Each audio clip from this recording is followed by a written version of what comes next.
SSP जिला कोरंगी मोहम्मद तारिक नवाज की खुसूसी हिदायत पर थाना लांडी पुलिस का दौरान पेट्रोलिंग गश्त स्ट्रीट क्रिमिनल मुलजिमान से मुकाबला, एक स्ट्रीट क्रिमिनल जख्मी हालत में साथी समेत गिरफ्तार कर लिया गया। इस हवाले से मजीद तफसीलात जानते हैं हमारे चीफ रिपोर्टर कराची जावेद महमूद अराइन से। जी क्या तफसीलात हैं आपके पास, बताइएगा।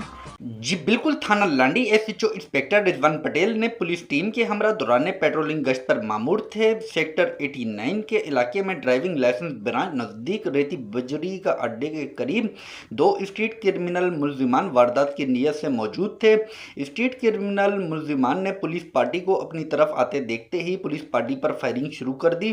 पुलिस की जवाबी फायरिंग से एक स्ट्रीट क्रिमिनल जख्मी हालत में साथी समेत गिरफ्तार कर लिया गया। पुलिस के मुताबिक गिरफ्तार जख्मी स्ट्रीट क्रिमिनल की शनाख्त असदुल्ला वल्द शरीफ उल्ला, जबकि दूसरे साथी स्ट्रीट क्रिमिनल मुलजिम की शनाख्त मुबशिर वल्द अब्दुल हमीद शेख के नाम से हुई। पुलिस के मुताबिक गिरफ्तार स्ट्रीट क्रिमिनल मुलजिमान के कब्जे से एक पिस्टल, 30 बोर बम 3 राउंड और एक मोटरसाइकिल बरामद हुई। पुलिस के मुताबिक गिरफ्तार स्ट्रीट क्रिमिनल मुलजिमान का क्रिमिनल रिकॉर्ड भी हासिल किया जा रहा है।